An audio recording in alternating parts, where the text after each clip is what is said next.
Hello, I'm Jenny Sanchez. Welcome to Sullivan 180 Presents Take 5. Our guests today are David Foster and Raizy Mermelstein from Hamaspik HomeCare. David and Raizy, thank you both for joining me. Our pleasure. Great to have the opportunity to try to get out our mission, what we're about, and what we're trying to accomplish on behalf of the residents of Sullivan County. You know, as a 501c3 nonprofit home care agency, I think the only nonprofit home care agency in Sullivan County, we consider it very important to make the Sullivan County residents aware of what home care services is available to them and what they actually have a right to receive. Could you please introduce your titles and expand on what you just said about Hamaspik HomeCare? Yeah, I'm Director of Upstate Recruitment. Hamaspik HomeCare operates in New York City, the 5 boroughs of New York City, and 7 upstate counties, primarily in the Hudson Valley. So what we do in Hamaspik HomeCare, we provide traditional home care services and the CDPAP, the Consumer Directed Personal Assistance Program. Okay, great. And I'm Raizy? Raizy Mermelstein, the Upstate Regional Director for Hamaspik HomeCare. We're a licensed home care services agency, and Sullivan County is one of our servicing counties. What are some of the challenges you've faced during the course of the pandemic? Go ahead. We're very much usually in terms of from the recruitment side, recruiting home care aides, recruiting administrative staff, the venues that normally were provided to us by government and commercial establishments no longer there because of the concern of the contagion. The various Department of Employment and Training that the various upstate counties sponsor were closed down. Commercial venues where we went to go to recruit, we would have recruiting events at shopping centers, malls, stores, etc. Those were very limited. So it's been a real challenge in terms of recruiting home care aides and people who want to become home care aides in Sullivan County. And do you have any positive experiences that have come out of this you'd like to share? Oh, definitely. I have for the past 2 months due to the very warm-heartedness and the graciousness of Mr. Gordon Jenkins. He's the owner of G-Man Beauty Supply on Broadway in Monticello and the former mayor of the village of Monticello.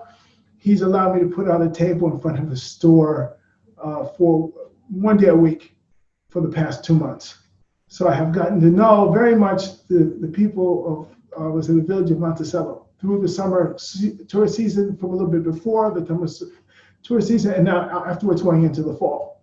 So it's been a real experience standing out front of Gordon's store and seeing the various people come in, primarily being mostly familiar with, I guess, those folks who come up for the summer, for the months of July and August. This has been a real eye-opener in seeing exactly what are the challenges facing Sullivan County residents, economically and socially. You mentioned you are recruiting home health aides, personal care aides. What qualifications are necessary for these positions? Ideally, a person should either have a certificate, New York State personal care attendant certificate or New York State home health aide certificate.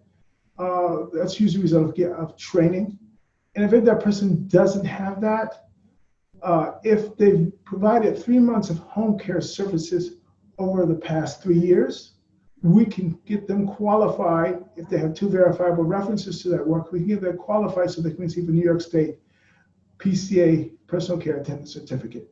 There's no education requirement in terms of a high school diploma, but someone must have a command of basic English, being able to read, write, and speak basic English. Also, I think because of the geographic challenge in Sullivan County, we're talking about primarily small towns being spread out over, I won't say long distances, but there are distances. If you're a resident of Sullivan County, you know that.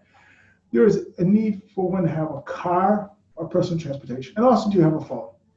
You know the phone, because a home care aide has to be able to make a call if, God forbid, something happens to a patient, whether it's someone's home, or maybe a change of assignment, or we have an emergency, we need someone to step up to take a case. So I think, again, so it's certification, transportation, and a phone.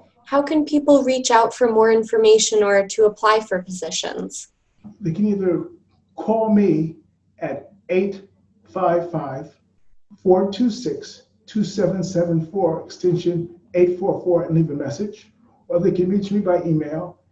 My email is dfoster@hamaspikcare.org. Either of those two ways. Call me, leave a message. If I'm in my office, I'll answer the phone. Please leave a message. I respond to all my messages. Is there anything else either of you would like to share with our community? Just one thing I'd like to say, that I think Sullivan County is challenged. So I think that part of the challenge of that also is getting adequate care. And home care is a great way for a person always to maintain a healthy lifestyle. If a person is elderly, if a person has certain disabilities, if they're homebound, keeping a person at home is a great way to keep a person's spirits up and be able to fight off their condition or maintain their strength and their positiveness in their state of being homebound. So we're right here waiting to serve waiting to serve Sullivan County's residents, and also looking at the opportunity to employ Sullivan County residents to work in our agency. Well, David and Raizy, thank you both so much for being here and for letting us know what you are doing to help Sullivan County. Yeah, thank you very much, Jenny. It's been a pleasure.